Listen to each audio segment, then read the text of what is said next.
রাস্তার পাশে দেখি যে এক ছেলে হুন্ডার পেছনে বিড়াল করে নিয়ে এভাবে চুমু খাচ্ছে, অনেক সুন্দর লাগছিল দেখতে।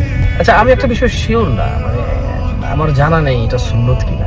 বিড়াল পোষা যারা সুন্নত বলেন, রাসূলুল্লাহ সাল্লাল্লাহু আলাইহি ওয়াসাল্লাম থেকে এটা সুন্নাহ হিসেবে কোনো দলিল, প্রমাণ, তথ্য থাকলে একটু কমেন্টসে জানাবেন, কেমন?